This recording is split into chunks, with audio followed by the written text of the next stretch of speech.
If you're originating in 2025, then what you better do is raise your game. The days of people throwing deals at you are over.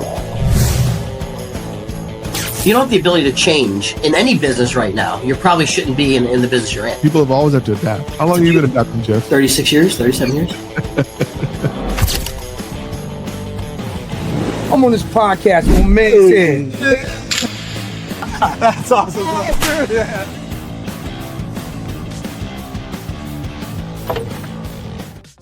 All right, guys.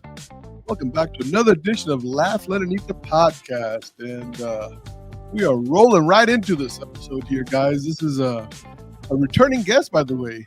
Number 2 episode for you, Liz, huh? Whoa. That's right. But this is like the full-blown studio experience this time, Liz. What, are you a little nervous this time? No, I mean, no, with you make it so easy, and I feel like you're just gradually leveling me up every time, so I'm ready. Nice. So if you didn't recognize the voice, if you didn't recognize the first name, it's none other than our buddy Liz Short from Short Solutions. How you doing, Liz? I'm doing fantastic. Thanks so much for chatting with me today. I am, for whatever reason, this didn't make my notes. Chicago, right? I got you in Chicago. That is Chicago correct. Food, right? Last week we were in Orlando. We were talking about Chicago food. We had some pretty similar feelings on tacos and the city of Chicago. So yes, I am a not native of Chicago, but I've lived here for over 20 years. I'm from Central Illinois, and I believe that Chicago has the best tacos, period. Here's the thing that people don't understand about what Liz just said. Please rewind back 30 seconds. Hear the way she pronounced Illinois. There is no noise in Illinois. Correct. There is no noise. There is no S. We are educating people already, Fobby. I love it. I think this is, people just got to understand that. I mean, wherever you're from, you are always proud to be from that city. And so, or that state, excuse me. I was thinking Chicago, sorry, as a city, as a state by itself.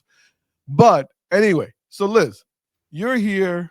You said, Fob, I want to do a full-blown episode with you. 22 minutes was just not enough with the great one and only Fobby. I think that was a text that I got from you. Word for word, you have that written down, right? Because that's exactly what I said. So you started a company called Short Solutions. And so just FYI, because I get a little confused, right? Like you do like everything for everybody that needs anything done. I mean, that's not quite true, but there is definitely 2 separate ventures that we have gone into. Okay. Entrepreneurship is a journey, and so it's definitely taken me on one over the past almost 3 years. That's for sure. So I want to take a step back. Yeah. Let's go in the Wayback Machine, Liz. You and I, hold my hand. Let's do it. Okay. We're going to jump right in. So what I want to know is, prior to Short Solutions, you're in the mortgage industry or you're not in the mortgage industry? Mortgage industry. Working for the big companies or little companies, broker shops? Where were you? Everywhere. Okay. I've done just a little bit of everything. In fact, mortgage was the one thing I said I never wanted to do. My family did mortgage. And so one of my big sayings is never say never, because look at what I did. So I had about 22, 23 years of experience before I went out on my own in Short Solutions. And I've done everything from working for the big banks, IMBs, to managing a broker shop for a number of years. So I've done it all, really. What was, okay, so look, for me, right? And I say this with all, I don't know why I say this, but I do. Like, I've been in the industry, it was just 31 years a few weeks ago for me, right? Which is a long time, right? 31 years. I have to acknowledge that now that I'm old, right? 31 years is a long time. I think in my career, being that loan officer, when I was in that mojo mode, where everything I touched just was golden.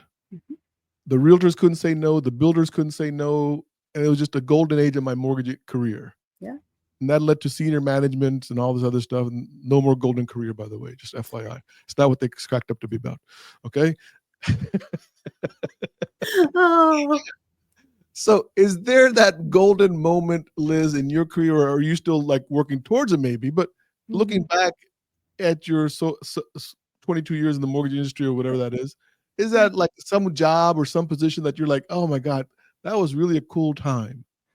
I mean, I have to say that owning my own company, which is what we're doing here at Short Solutions, I can't even say it. I'm so excited. Has always been a dream of mine, right? And so I am consistently every single day, like building a life and a business and a dream that I didn't think was possible. Now, that being said, I've been very lucky throughout my career. And to your point, right, I think we have specific opportunities that we're able to leverage that kind of pivot us forward. I think one of those opportunities was the last role I had before Short Solutions. And it was working at Fairway, independent mortgage company, and helping them build a standalone technology team. And so I got a lot of opportunity to come in and really be hands-on, both in strategy and then building a team to execute. So is tech where you find your comfort?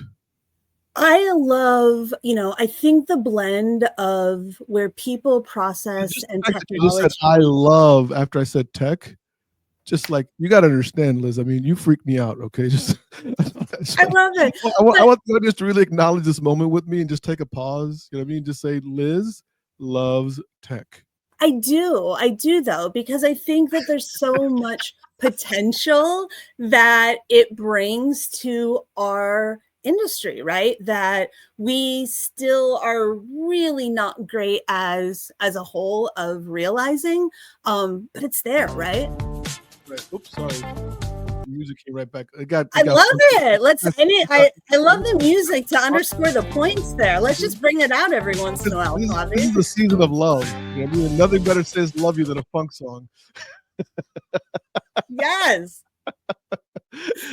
I can hear Al Green in my head now. Now you did it. Anyway, what I was getting at is with technology, because now, look, one day you woke up, and I don't know that day, right? Yeah. But you woke up and you're like, I can do this on my own. Yeah. Right? Yeah. Like, I don't need anybody to tell me what to do. Yeah. What led to that moment? Like, I'm always curious with these entrepreneurs who do that, right? Why are we crazy enough to do the thing that we do? Do the heavy lifting. That's called heavy lifting. You know what I mean? So guys like me can come in and then tell you how to do it better, I guess, later on. I was just talking to someone last night, a fellow entrepreneur, and we were kind of having this conversation about like, it's hard, but it's worth it, right? And again, like, I'm doing it because it's my dream. I really think what helped me make the leap is what I recommend to my technology clients, my social media clients. You can't do it alone, right? Like, you have to have people that are there, that you trust, that can help you figure out the right things to do, and if it is the right thing to do, right? And I was just fortunate enough to have the right group of folks advise me to a place where it felt like it was the smart thing to do, to go ahead and take that step. I am very strategy first focused, and so we made sure that we went into this company understanding who we were trying to be and what we were trying to do. And any new venture or any entrepreneur will tell you that changes over time. But I think that it's really been the people and the support that I've had that have helped me find the success that I've found so far. So you opened up the company, Short Solutions, which is an interesting name, by the way, right? Because one would think that the solution is not going to be that complicated and long, right? I mean, that's look at the name, right? I say, I'm going to call this person because, I can't get my CRM to work. Common issue. They're going to come in here, and next thing I know, within a matter of minutes, all 147 loan officers across the Southeast region will start using my CRM. And it'll have been a short journey because the Short Solutions people were here. I love it. They got shit done. That's right. We just snap our fingers. I'm way too punny. I love a good pun. My last name's Short. We're going to lean into it as much as we can. But I think it really does underline a few things, right? The benefit of, what I call fractional leadership, and having someone come in, not on a full-time basis and a full-time salary, but with a really specialized skill set to solve your problems, and get that done on a project size and cost basis that works for you, right? So number one. And then number two, I'm a practical strategist, right? Like, I love to sit around and theorize with the best of them. But at the end of the day, you have to get those theories out of the boardroom and execute on them successfully with adoption. And so the way I find success in doing that is by focusing on incremental short wins that can keep getting us closer to that. I love that. I love that. So basically what you're saying is companies call you up. I guess there's a core problem, right? There's a core problem, and you're able to like kind of like through your company find solutions, I guess, that solves that core problem. Is that a good way to say it? I mean, I'm kind of like guessing for words here. You know what I mean? I think a lot of times people find me because they have a technology solution that isn't going as planned, right? Whether that's a stalled implementation, whether that's technology that's live and the loan officers aren't using the CRM, right? Whether we bought some technology that was supposed to be easy to implement and the leadership team is sitting nights and weekends trying to watch videos to set it up themselves, right? There's a lot of different problems that kind of get me into the organization. But do you actually go in the office and work? Yeah, depending on what the situation is. Like, in my mind, okay, so you just so you gotta see this, Liz. In 1994, when I got in the mortgage business, right? Yeah. We used to have this cable that went around the entire 17,000 square foot office. And if any cable got unconnected with the rest of the entire system would stop working for everybody. For sure. For sure. And someone like Liz would have to go around underneath the desks. Yeah. For sure. Find out. That's not you, right? That's not you. No. So what we're doing is we're looking at the software and the processes and the people, right? And so whether that's coming in, and I love it when there is a team that's having an on-site and I can come meet them somewhere, right? And we can delve into the strategy together and where we want to get to. But then it's working with their team on figuring out, okay, how are we executing now, right? And that can be adding additional resources to move a little faster and get shit done. But it really is coming in and working alongside on, let's use a CRM as an example, right? Solving the problem. Is it not set up correctly? Is it just not being used? Are you not able to tell, right? I think we have to identify what that problem is and then come in step by step and solve it. That's interesting. The other thing that we do help people do is proactively figure out how to manage their technology process better, right? To your point, when I got into mortgage, when you got into mortgage, you did not have to have complex technology integrations in order to be successful. That's not the case going forward. And so we help companies figure out how they can evolve in ways that, let's say, if they've been around for 20, 30, 40 years, they've never had to have before. So I got to ask, right? What's the most frustrating client action? Like, I know, like, you know, like if you were a loan officer, it's an easy question, right? Sure. Hey, what frustrates you while you're doing a loan, right? Well, look, we literally had this a few weeks ago here at our where someone bought a car which is a cardinal sin. Oh my gosh, absolutely. Right? And then they want to pay the car off, so now we have a double cardinal sin. Oh, those borrowers, they are so frustrating, right? So what's my version of the why'd you get brand new furniture for your house before closing? Thank you. You know, I always like to say the call is coming from inside the house a lot of times, right? So, you know, people will come and say, I hate my CRM. And it's like, okay, maybe the CRM is the problem. Probably not, right? And so I think for me, a frustrating client or a frustrating leader is someone who isn't committed to actually doing anything beyond signing a contract and getting something live, right? You have to have vision and strategy and buy-in from the top down. And if you don't have that, you're not going to continue to see success. You don't have to know it all. And in fact, most successful leaders, the higher up you get, the less you know about everything. We're just going to end the show right there. That's the high part, right? I hope people understood what you just said. You know what I mean? It's not about signing the contract. It's not about getting Liz in there, giving the deposit check, whatever, listen to her speech. It's the actual implementation, the execution. I would even say follow-up and maintenance. Absolutely. It's not just getting the technology live, right? It's every time the technology rolls out a new feature. How are you getting that into your process? How does that change the other technology that you're integrated with?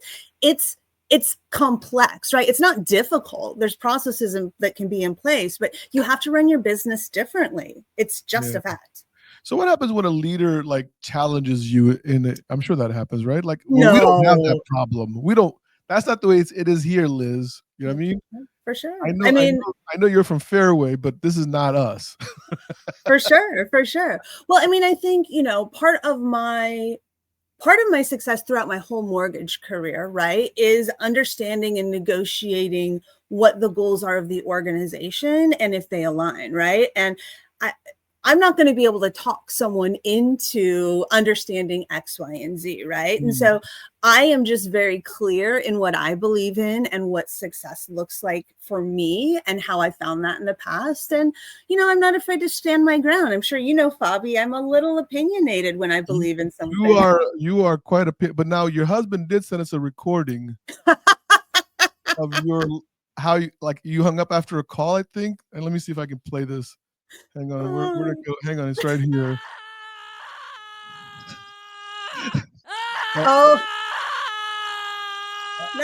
I don't know if that's really you or not, but that's what he said. Sounds shockingly familiar, for sure. It is usually some patience that's required. All right, so let me ask you something. Is there a common trait among good leaders that you found? Some things that symbolic of, okay, once you see this, it's like a little thing inside your head. Like we look at a credit report, we look at the assets, we get excited, like, okay, 780 and they got $100,000. You know what I mean? Haven't seen one of these in 16 years. Absolutely. So what are the traits you're looking for? I think two things for me, right? A great leader is really able to vision cast, explain the why, and help coalesce the whole team behind that understanding, right? Like you have to be a visionary and you have to be able to get that vision out of your head into your team. I think the second thing that great leaders do is they show some vulnerability, right? Like, I think that, for me, when I was a new leader, I was so scared for people to think that I didn't know something, right? Like I wanted to be perfect and know everything.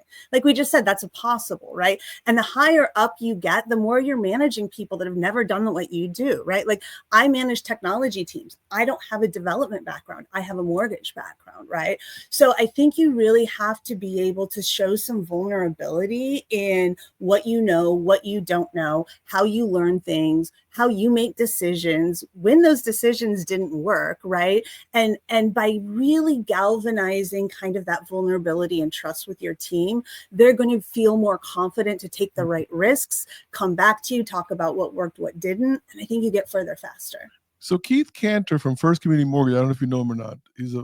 I know of him. Yes. So me and Ginger Bell wrote a book last year called Leadership Matters. Yeah. And Keith gave a really good chapter in there and I loved it. And he called it the red pen something. And I'm sorry, I'm butchering that, but it was something, they were having a retreat. And so anyone who had the red pen could say whatever they wanted. And it was like a safe zone. Yeah. And I thought that was such an amazing quality of leadership to create the safe zone, because now you get to hear opinions that may not be aligned with what you think the company should be going with, and it's safe to express that. Absolutely. I think, again, as new leaders, we feel like we have to have all the answers and show that we know it all.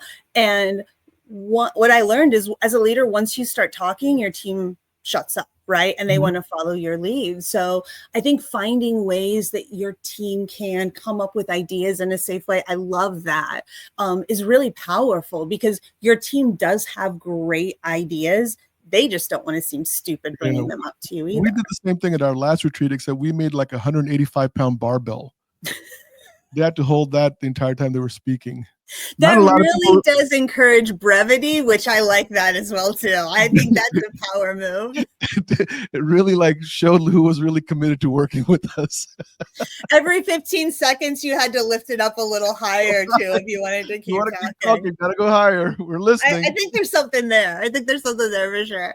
Hey, listen. What about? I mean, you're an entrepreneur. Is there entrepreneurs you saw when you were working for the mortgage companies that were like ahead of you, or like were setting examples, or especially women in leadership roles, that kind of stuff? Because obviously, hey, you're a female, right? Laura Brandeo is one of my best friends. Delilah Ramos. I mean, all like I know women play a huge role with each other. Absolutely, absolutely. Well, I mean, I was going to just mention one of those people as kind of someone as I was going out there, Delilah, right?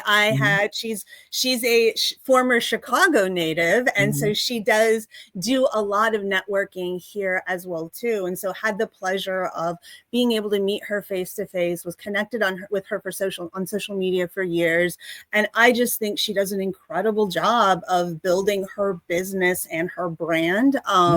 And so definitely someone that I looked up to going into this.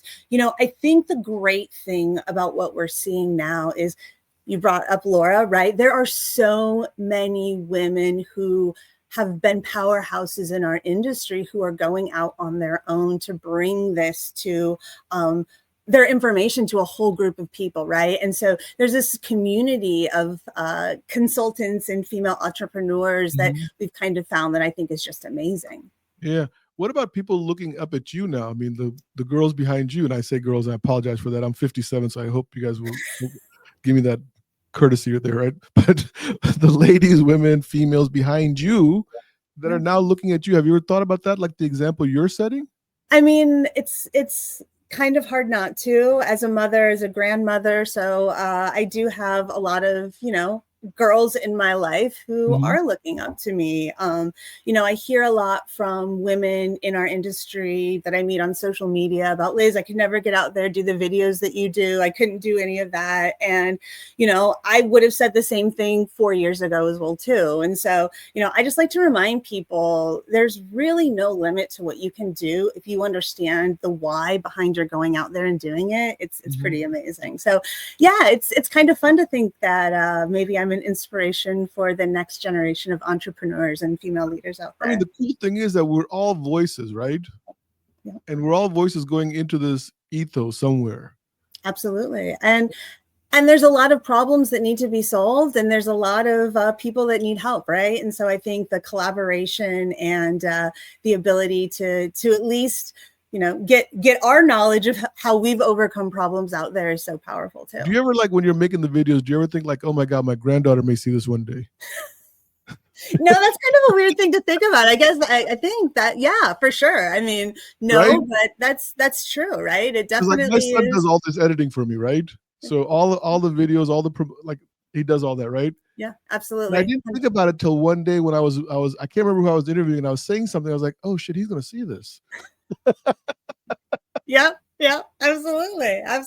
Like I had to continue on down that road. I couldn't pull back. Otherwise, it wouldn't be me. For sure. I mean, putting yourself out there on, the internet is a weird feeling for those of us who grew up without this being a thing. But I do think that it's a very powerful tool for building relationships, and I've seen tremendous success in building my business because of it. So, I mean, I'm sure my grandkids will look back on it and say, look at those cheesy videos, but, hopefully they'll be proud of what they've built the business into. Your videos are very high quality, really well done. Thank you. I don't think, I mean, if anyone ever said they were cheesy, especially your grandkids, I would like take their, lollipops away or something.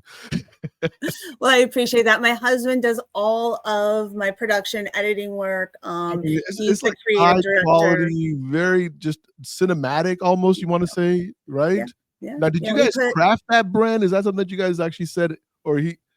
For sure. I mean, he definitely, with input on the brand and the vision, we came up with that. We also worked with another person on our team, Daniel Rowe, who helped with the branding and the colors of Short Solutions and the logo. So, you know, I mean, again, we're very strategic and thoughtful of how can we, you know, not look out 25 years in the future and what we need to be, but who we are now and what we need to do. And so I'm super fortunate to have such a creative husband in-house on the team to be able to produce the videos for us. And I'm always curious about this, Liz. So I mean, because I love branding, right?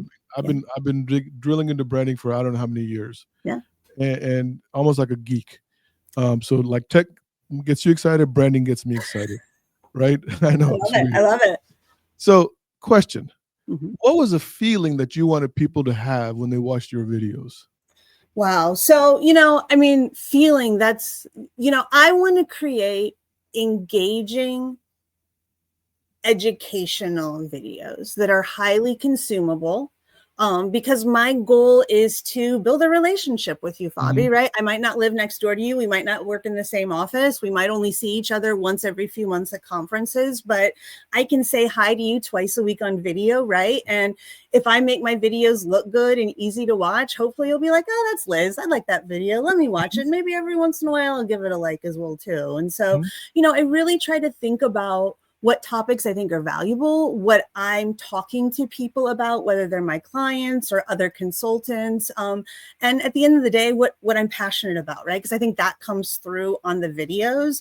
If I don't care about the topic, it's not going to be an exciting video. Yeah. So let's have a little fun here because we got a few minutes left, right?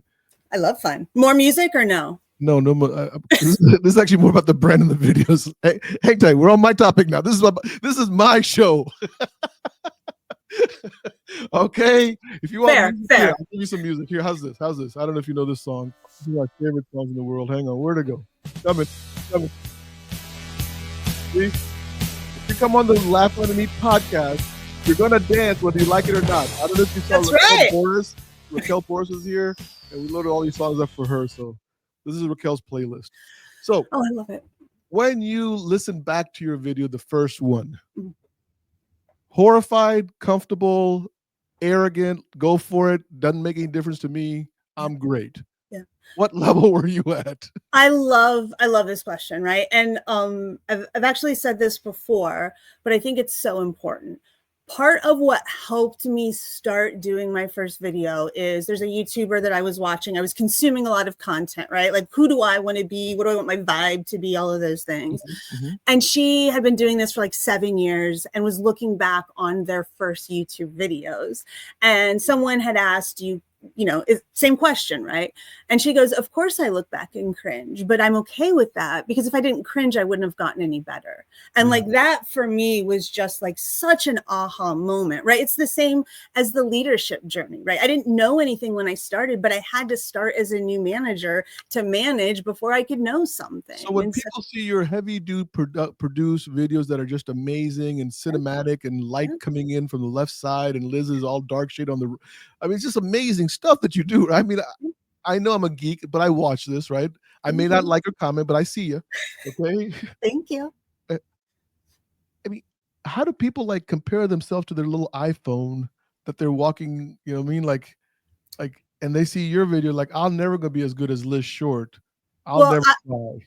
I will tell you, a lot of the videos you still see on LinkedIn are recorded with an iPhone still. So it's not necessarily like camera equipment is good, right? Those things are good. It's really more, I tell people to start focusing on your why and your messaging, because if you can get really crystal clear on that, producing all around that consumable stuff is easy, but you got to start somewhere. I mean, I love scroll down to the bottom of my YouTube videos, you know, go look and see my LinkedIn videos. Like, did you used to just like watch them constantly? I definitely consumed a lot of content before I started doing it, but really a lot through my husband too, right? Again, he kind of helped like pick some things. Hey, we could have this or this, look at this or this. So again, I think my biggest recommendation to folks is you can't do it alone, right? Like you can sit in a room thinking about yourself and you're never going to do it. And the more Don't you take bring this in the wrong people, way, Liz, but does it help to be photogenic? Because you're incredibly photogenic. I don't, I mean, I think you develop, it helps to develop a look, right? Like I wear pink, I wear these pink glasses, I wear pink branding because it makes me recognizable, right? I wear a jean jacket a lot. I think you need to be recognizable, but I think like we all walk around looking like we look in our everyday life, right? People are connected to authenticity. So how do you tap into that authenticity? I think is more important. When you saw me in Orlando, I was an absolute wreck that day. Right? But I was still recording the podcast. Yeah. Because I don't give a rat's ass anymore. That's where I'm at, right? I really don't.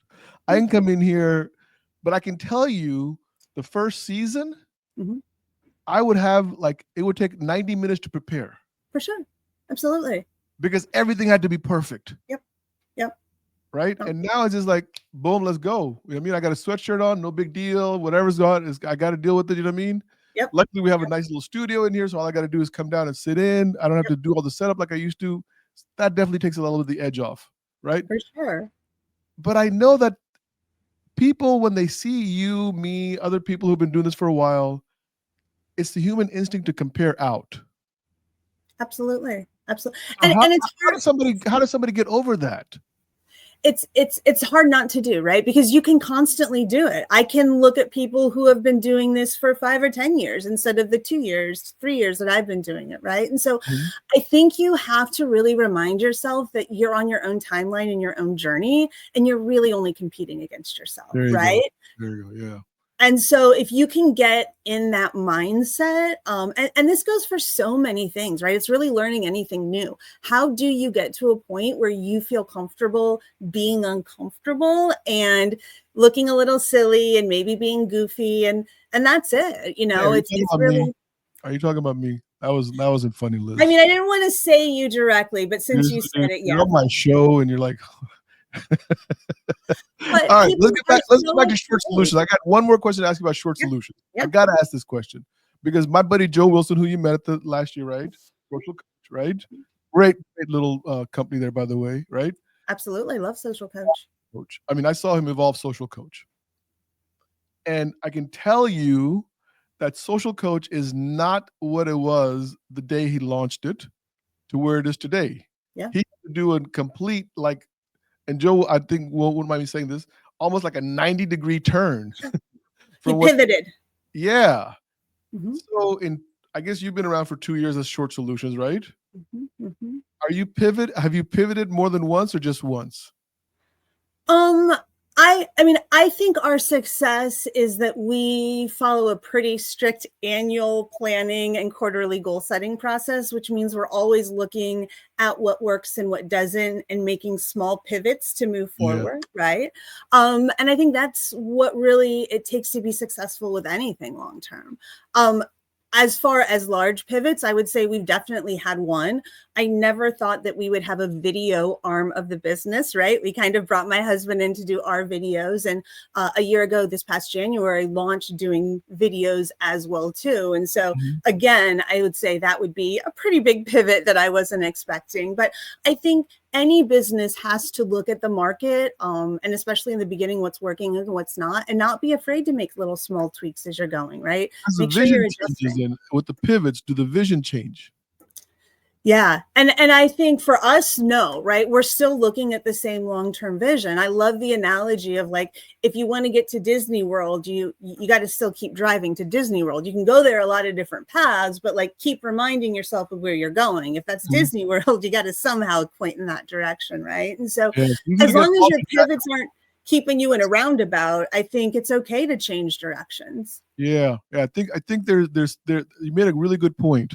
You know, like too often we see other companies succeeding and we want to emulate them, right? And it's like, oh my God, I need to do this. And it's like, no, sometimes you just got to stick to your lane. Yep. Right. And I think that's important also. in mortgage, we love to think that a single piece of technology is going to save us. Not? And You not. sure? I'm sorry. I just got Free done with advice. It is not. I just got done with the vendor meeting. He said this was the it. I'm sure. But you know, we do have to move forward with technology that supports our individual vision and strategy to get there, right? And so that's what's important on a go forward. That's awesome. Liz, my audience get a hold of you. What's the best way to get a hold of you, buddy? Find me on LinkedIn. I am the Liz Short. I do videos every Tuesday and Friday, and I'd love you to join my community over there. All right, Liz. This was I could have gone on longer, but we did this research years ago and we found out that people really don't listen past 28 minutes. No. And but we could do a separate dance party edition if people are interested. So just throwing that out there. I'm going to invite all my people who danced on the show with me. You know what I mean? Yeah. And I think we're going to do that for the season ending. Like this is just laugh, let and eat dance party. I love it. I love it.